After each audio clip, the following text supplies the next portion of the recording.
Welcome everyone to this Let's Play of Kerbal Space Program First Contract. Now, as you will know, we are currently tracking an asteroid.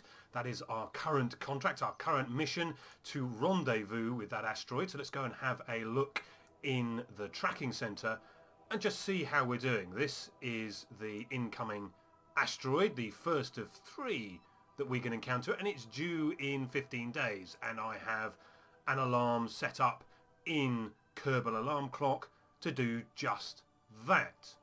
However, there are some other things that we may want to do in the next 2 Kerbal weeks. Now, one of those is to investigate this mysterious material known as Karbonite.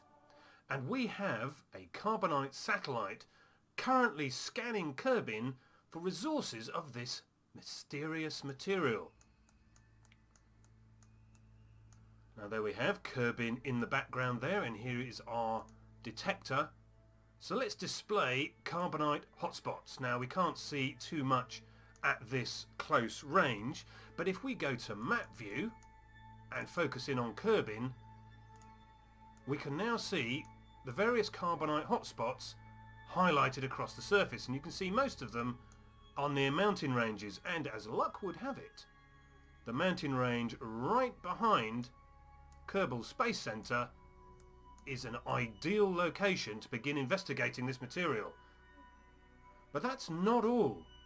There are other things that we can do whilst we are working on Karbonite, and that is of course contracts. So let's go and see what contracts we have that we might be able to complete whilst investigating this mysterious material. I'll see you in a moment.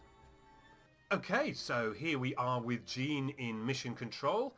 And as you can see, Karbonite are giving away yet another excellent contract. This one is to perform an aerial survey of Kerbin at an altitude of 1440 to 2190 meters. We have only 3 sites to investigate. We will get 15,000 funds in advance, 60,000 funds for completion. We are sacrificing science, because we don't need that much science anymore, because we have researched everything there is to research, and we'll get a handy amount of reputation to improve the quality of contracts that we're getting. So let's accept that contract and head on over to the tracking center and see exactly where this contract is placed. Now, wouldn't you just know it? This contract is to investigate these 3 sites, which are almost immediately around Kerbal Space Center. I mean, this one I practically don't even need to leave the runway to survey. So let's get building a little aircraft that will double up as both this research contract vessel and this investigation vessel for our new mysterious material, Karbonite. Let's go over to the spaceplane hangar and sort something out. Okay, for this part of the build, we are going to create a flying fuel tank. We don't need any pilots. We're going to do just a probe body. Now, clearly, to scan for Karbonite, we need a Karbonite scanner. That'll be our nose cone, our scientific equipment on the nose cone. Right, structural. Let's slap on an adapter so that we can now drop on a fuel tank. Now this is probably overkill in terms of the amount of fuel we need, but at least it'll give us a bit of a fuelage to attach everything else to. Right, we need a basic jet engine because we're not going that high in altitude. Now for some aerodynamic parts, we need small delta wings. 2 of them, obviously. Now we'll adjust their position shortly relative to the centre of mass when we've got everything else in place. Now we'll use our favourite winglet, but in this case just the one. And of course our jet engine will need some air intake. So I'll use this one and just drop it in like so. That'll do just nicely.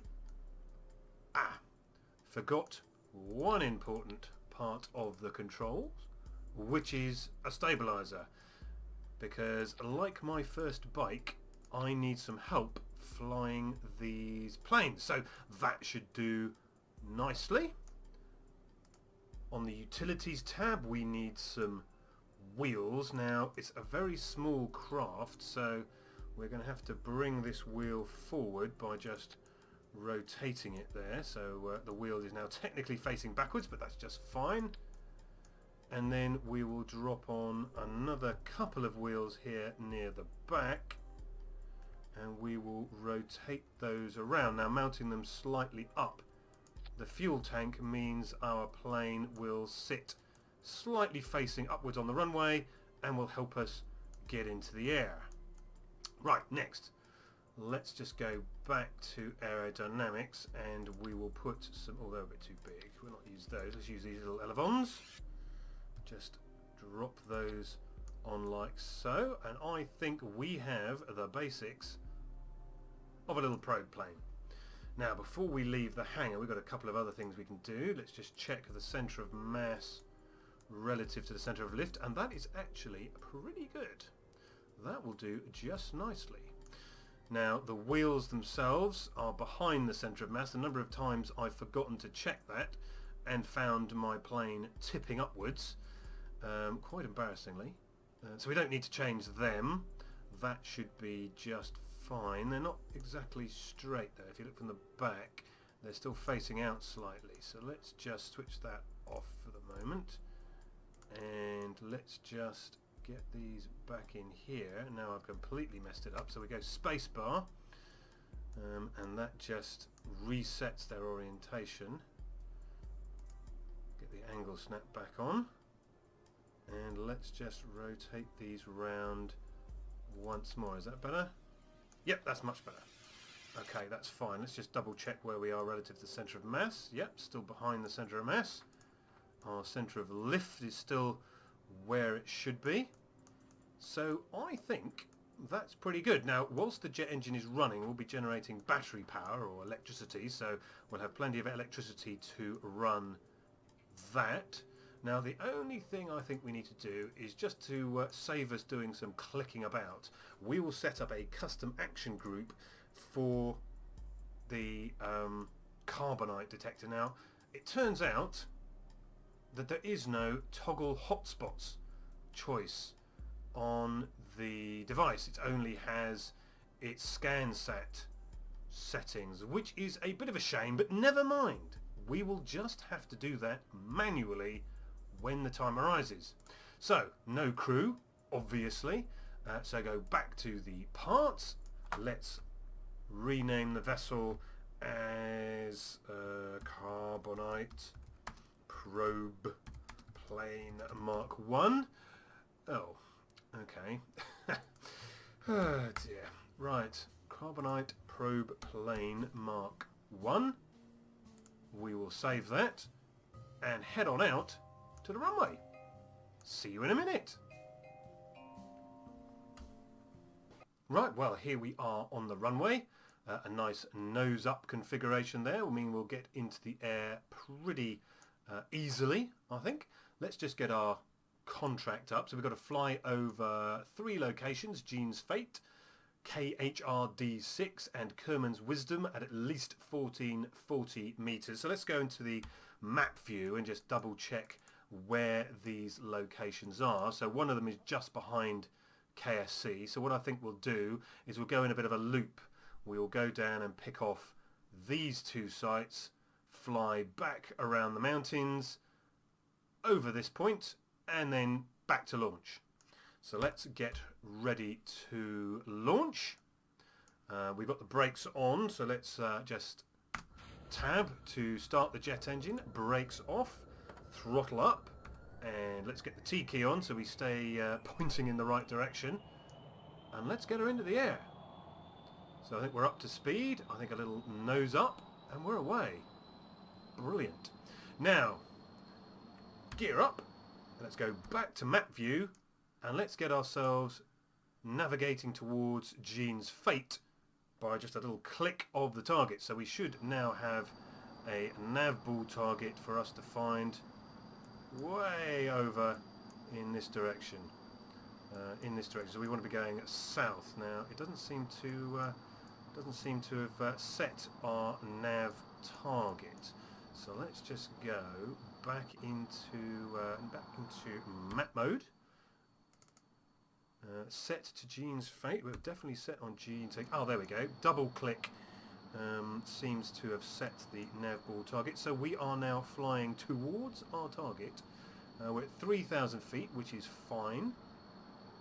So it's now a matter of listening to the in-flight entertainment, getting ourselves something to eat, and I will see you again as we approach the target.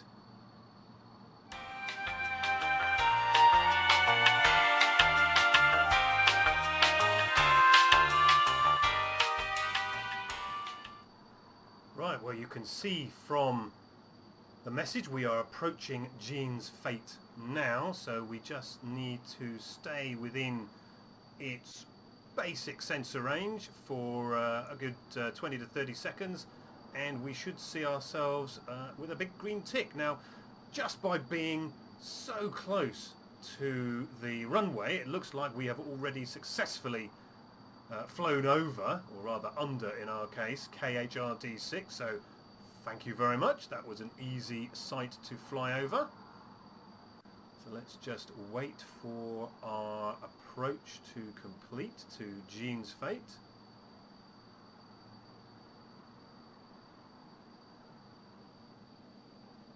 Shouldn't be long now, we hope. We're at the right height. We're 1790, is give or take halfway in our band, although that didn't seem to affect KHRD6. There we are, transmitting the surveillance information, so we have Gene's fate all sorted out. So let's double click and make sure we are set to the next location, which we can see on our nav ball. So let's turn away, let's bank over to the right and just turn over towards our next target. There we go, let the prograde marker come round with us, and there we go. So let's not lose too much height there. Let's make sure we are on the level and head off towards our next target. See you shortly.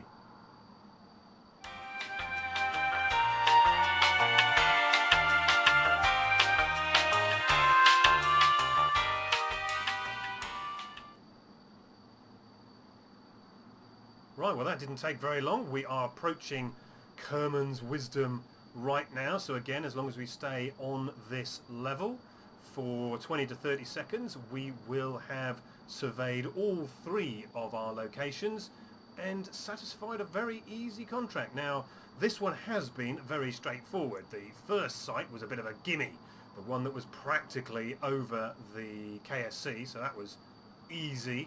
And these next two weren't actually that far away, and of course not having to fly at a particular high altitude meant we could build this very trivial craft to satisfy the requirements. So that was a very easy contract to pick up, so look out for them, because it's easy money or easy science depending on what you're after. So let's just make sure we don't rise up too high. Let's just stay on target, as the film quote goes. There we go. Transmitting aerial surveillance data. There we go. Contract solved. So here we go. We have the contract complete, and we have and we have each of our individual locations flown over. But that's not all we are going to do. We now need to get back to KSC, if only to land. And we need to complete the secondary goal of surveying for Karbonite, because that is an interesting and mysterious material which could ultimately be saving us a fortune in fuel bills. So I am going to head back to KSC. Let's just double check which way we're going on the map. Yep, that looks right. I think that must be the mountain range in front of us, and KSC is here. So height is not an issue now, so let's get ourselves over the mountains, and I will see you when we arrive at our target. Be right back.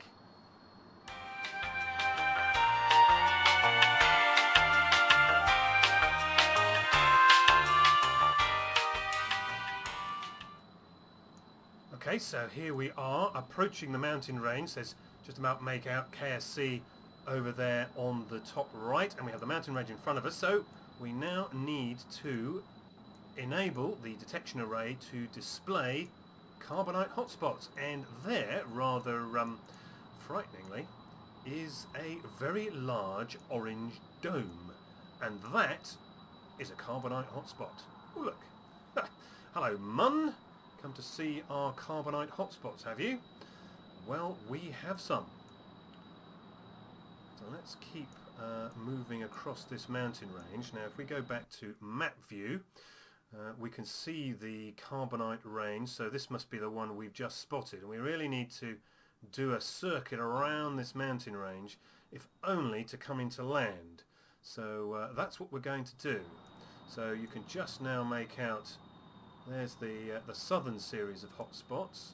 You can just make out the ones northerly. That must be the northerly set, and this is the set right behind KSC, because there's KSC and the runway just off to the coast there. Now we've got plenty of fuel. We've got at least 2/3 of our fuel, so I think we can make a fairly low pass across these mountain ranges, just to see if we can spot a suitable landing site for a rover or a drill ship that can actually start extracting carbonite from these hotspots. Now, although they're not actually in the hills, they are on, or in the mountains I should say, they do appear to be in the foothills, so it is going to be very rough terrain to be putting down our drilling rig. So we are going to have to take care on how we arrive.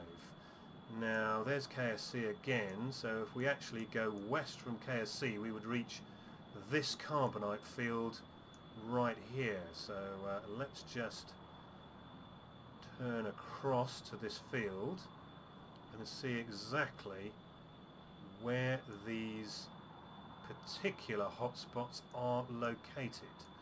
Now this is why I wanted a toggle key, because we're going to have to keep going in here and hiding the carbonite hotspots. So we can see that those hotspots are in these fields and hills right here. So we've got 4 hotspots quite close together, sort of in this bowl around this mountain, this very large hill here, another mountain here, and then we have a pass through the mountain there. So we're talking just over this ridge, just about here. Anyway, here really should be quite good to place our craft, perhaps here in the shadow of this range as well. So we've got this range here and here as guides to place our drill. So with that in mind, I think we need to get back to KSC. Oh, geez, very manoeuvrable, shall we call it, this craft. So this is where we will come through. This break in the mountain range is here, and use that as a guide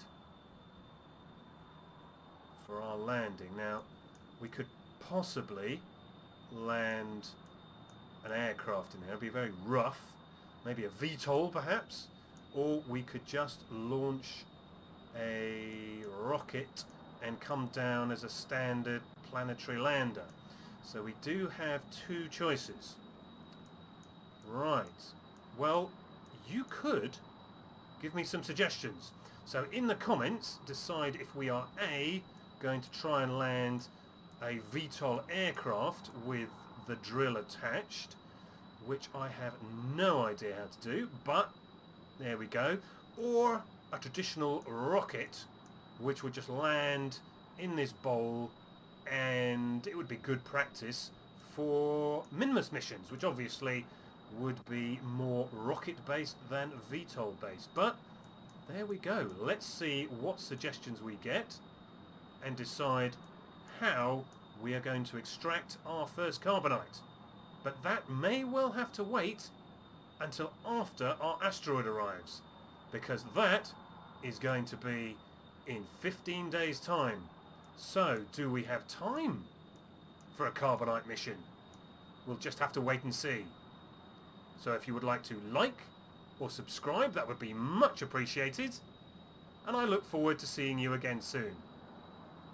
Take care. Bye-bye.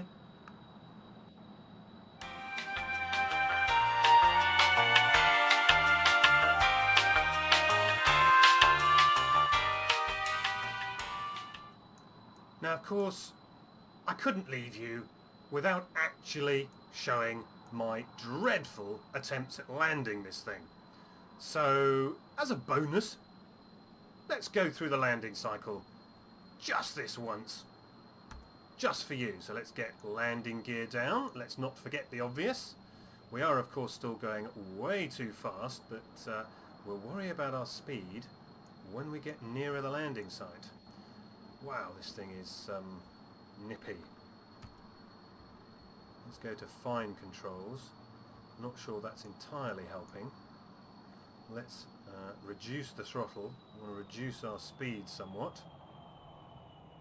Normally want to get it way below 100 kilometers an hour. We should be staying in the air pretty handily at much lower speeds, so that shouldn't be too difficult.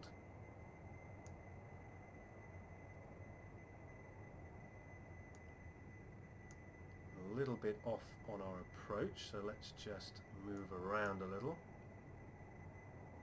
Plenty of height, so that should not prove a problem.